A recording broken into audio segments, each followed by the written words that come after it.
الله الرحمن الرحیم. د نت فورس په اړه کې به خبره کوو. کلاس 8 په ساينس کې لګوډ ودرېږي دا ویډیو ګورئ. کلاس 8 سټوډنټان یې زما ویډیو ګورئ، دا ویډیو ګورئ چې نت فورس چې هغه څه ته وایي. دا به تاسو ته په چپټر نمبر 8 فورس اینڈ پریشر کوم چې د سرکاري سکولونو کتاب دی په چپټر نمبر 8 کې چې دی هغه به تاسو ته میلاو شي. نت فورس چې دی هغه مونږه څه ته وایي په خبره باندې چې دی ځان پوهوئ. اوس ډېر شي فورسز دي، فرض کړه دا زما سره یو ابجیکټ دی، ټیک شو، دا یو باډي دا یو ابجیکټ دی، په دې باندې ډېر شي فورسز چې دی هغه اپلای شو. فرض کړه ته یو فورس د دې غاړې اپلای کی یا په د هغه غاړې یو فورس چې دی هغه ته اپلای کی. فورسز په ته اپلای کړو خو د یو فورس نه سیوا فورس دی، نو دا فورس شو، ټیک شو. یو فورس دا دی، یو فورس چې دی هغه دا دی، یا د چې وشو چې دا فورس په تو دې غاړې اپلای کی او بل دې دا کوشش کوي چې د بل طرف یو فورس دی هغه دې راکاږي یا چې دې طرف دی، ټیک شو، که هر قسمه دي ډایرکشن که به هر طرف دی. اوس پسو دا چې کومه چې یو دا فورس دی نمبر 1، یو فورس چې دی هغه دا دی، دا دواړه بزو څه کما دا بزو 8 کما، دا بزو 8 کما، د دې په بدل کې به مال یو بل فورس راشي چې هغه ته مونږه ریزلټنت فورس وایو یا ولزو نوم ورکما نت فورس. د نت فورس مطلب دا شو چې د یو نه زیات فورس یعنی فورسز په یو ابجیکټ باندې اپلای کیږي هغه زو 8 کما دا غي ریزلټ چې دی هغه زو راوبسما چې دا فورس چې دی د دې میجرمنټ چې دی هغه څونه دی. نو مال چې په ریزلټ کې په نیوټن کې زما سره انسر راشي نه هغه زما سره نت فورس شي. دا نیوټن ما ولې وي مونږ چې هر څه میجر کو نو دا غي خپل اکایي. لکه زه دکان ته ځم زویم چې مال چینی راکا نه هغه و چې 100 کیلو، زویم چې 1 کیلو 2 کیلو یا 3 کیلو یا یو دړۍ. نو ما چې دا کیلو وې ما چې دا دړۍ وې د اصل کې یونټ ته د میجرمنټ نه دا قشان چې دا فورسز میجر کومه د دې پیمایش کومه د دې پیمایش په هم زه په یو یونټ کې کومه هغه یونټ ته زه سم هغه ته مونږ نیوټن وایو. ټیک شو، ساينټیسټ یو خپل نوم ورکړل او دا مونږ ظاهرو په ان باندې. ټیک شو. ښه اوس په دې کې دا خبره ده چې کله مونږ د نت فورس خبره کوو نو فورسز به زما سره څو قسمه فورسز به زما سره دوه قسمه. یو ته به زه وایم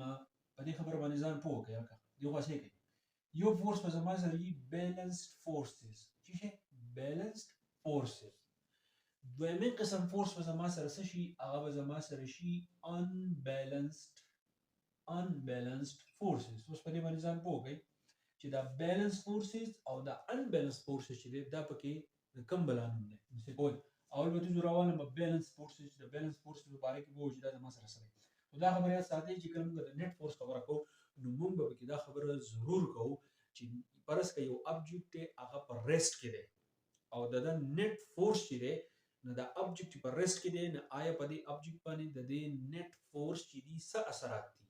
یا یو ابجیکټ په موشن کې دی نه آیا په چې کوم ابجیکټ په موشن کې دی د دې نت فورس په دغه موشن والا ابجیکټ باندې چې څه اثرات دي. نو اول به د بیلنس فورس چې دی دا په ډول ما پرس که زما سره یو بلب دی، ټیک شو، دا برا د کمرې چت دی، د دې نه لاندې داسې یو بلب چې دی هغه داسې زانګي، ټیک شو، یو بلب دی، ټیک ده. نو اوس دا تار دی یا بل څیز دی په هغې باندې دا بلب چې دی دا راټینګ دی. نو دا دې له به زه نوم ورکړم کارډ چې دا زما سره یو کارډ دی هغه دا بلب څه کوي دا په له پاسه باندې راکاږي، ټیک شو. دا زما سره ځمکه ده، په دې ځمکه کې تاسو ته پته ده چې الله پاک یو کوشش کړی دی چې هغې ته مونږ وایو ګریویټي او دا هم زما سره یو فورس دی. نو څه کول دا بلب دا ځمکه دا چل کوي چې دا بلب چې دی ځان ته راکاږي، یعنی دا زما سره ګریویټي فورس دی نو دا بلب ځان ته راکاږي. دا کم کارډ چې دی رسۍ دی یا تار دی بل چیز دی نو دې دا کوشش کوي چې زه اوس شروع کوم دا تار چې دی دا بلب چې دی دا زه په بره باندې راکاږم. یو فورس دا شو یو فورس دا شو، دا دواړه به زه جمع کوم د هغې نه به زما سره نت فورس راشي. نو څه چل دی که فرض که یو فورس پې له پاسه دی یو پې لاندې دی د دې نت فورس زه راوباسم نو هغه به زما سره 0 نیوټن. نو دې ته مونږ وایو بیلنسډ فورسز. د دې 0 نیوټن فورس د وجې نه یا د بیلنس فورس د وجې نه دا ابجیکټ زما سره په رست کې دی، په ده باندې اثر پرې نه باسو، دی په خپل حالت کې دی. مطلب څه شو چې بیلنس فورسز چې دي چې کله یو څیز په رست کې نو په هغې باندې اثر چې دی هغه نه پرې باسي، نو دې ته ویلی کېږي بیلنسډ فورسز. اوس راشه انبیلنس فورسز په دې باندې چې دی ځان پوه کړئ چې انبیلنس فورسز چې دی مونږ څه ته وایو. بیلنس دا دی چې هغه زما سره بالکل دغه دی په هر څه باندې برابر دی اثر چې دی په ابجیکټ باندې چې دی پرې نه باسو انبیلنس فورسز خبره زموږ وکړو کله چې ګالف گیم کېږي ګالف چې دی هغه به تاسو پیژنئ یو کلاړي دی فرض کا دا زما سره کلاړي دی ټیک شو د ګالف هغه کلاړي دی او دا زما سره ټي دی د ټي مطلب دا دی چې په دې باندې دلته بال چې دی پروت دی ټیک شو اوس د دې کلاړي سره خپل سټیک دی ګالف سټیک چې دی هغه دې ته ویل کېږي ټیک شو دا زما سره ګالف سټیک دی او دا زما سره ګالف بال دی په دې خبره باندې اوس ځان پوه کړئ دا کلاړي لګي دی دا ګالف سټیک راولي دا بال پې ووهي ټیک شو اوس په دې کې په دې خبره باندې ځان پوه کړئ چې دا کوم بال زما سره پروت دی دا زما سره په ریسټ په حالت کې دی ټیک ده دا که زما سره په ریسټ په حالت کې دی ولګو دا ګالف سټیک راوغوستو دا بال یې ووهو نو دا بال چې دی دا به زما سره ور روان وي دی چې په هر ډایرکشن کې دی زما سره لاړ نو په دې باندې انبیلنس فورس چې دی هغه دا اپلای کړو اوس دا پته ده چې دا لښته زه په دونه طاقت باندې راپرېږدم خو دته د خپل فورس پته نه لګي چې ما څومره فورس چې دی ما اپلای کړو نو دې ته ویل کېږي انبیلنس فورس نو د دې انبیلنس فورس د وجې نه دا بال چې دی دا به ور رواني نو څه جوړ شو د انبیلنس فورس د وجې نه یو ابجیکټ زما سره په ریسټ کې دی نو په هغې موشن پیدا شو مومنټ پکې پیدا شو دی به تر کم وخته پورې په مومنټ کې دی به تر هغه وخته پورې په مومنټ کې چې دی لا مخې لا بل څه فورس په ده باندې اپلای شوی بل په ده باندې په هوا کې فورس نشي اپلای کېدی خو البته زموږ سره ایر ریزسټنس چې دی هغه ته رکاوټ چې دی هغه پیش کولی شي نو څه جوړ شو د نیټ فورس چې دی هغه زما سره زیرو نه دی ځکه په دې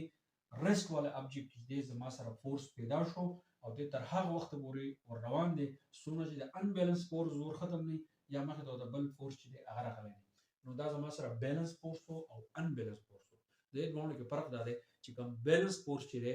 ریسټ والا ابجیکټ چې دی په هغه باندې اثر نه پرې باسي دی په هغه ریسټ کې یي ځکه چې نیټ فورس چې دی زما سره زیرو دی په بیلنس فورس کې به دا چیرې دلته کې زما سره چې فرض کړه ریسټ والا ابجیکټ دی نو په هغه کې به زما سره موشن چې دی هغه پیدا کوي ځکه چې دا فورس چې دی دا انبیلنس دی نو دا کلاس 8 ساينس ښه اوس دا فزیکس چې دی دا ستاسو لپاره ډېر اهم دی کله چې تاسو کلاس 9 ته لاړ شئ نو په کلاس 9 فزیکس کې به تاسو دا فورس چې دی دا به تاسو خامخا وایي هغه فورس باندې چې دی یو مکمل یو چپټر دی اوس په نیوټن باندې تاسو ځان پوه کړئ بیا چې دی د فورس چې کوم یونټ دی په دې کې د جول خبره چې دی هغه راځي د انرژي خبره راځي د نه علاوه د پریشر خبره راځي په دې کې بیا یو ټکی اهم راځي چې هغه ته موږ پاسکل وایو نو چې په دې خبره باندې تاسو پوه شئ ان شاء الله کلاس 9 فزیکس کې چې بیا تاسو ته چې څه مشکلات نه دا په دې کې موږ نیټ فورس وی ریزلټنت فورس وی بیا چې موږ بیلنس فورسز وی بیا انبیلنس فورسز چې د دواړو په منځ کې هغه یو فرق چې دی هغه ماته تاسو ته وی بیا په دې څه ورپسې په کلاس 8 ساينس کې چې پریشر ورکړل هغه ټاپک به تاسو کوم کې په دې پوښتنه ماته وای که بیا به کوم مشکلات دي تاسو ماته کمنټ کې ویل شي ثانک یو ډیر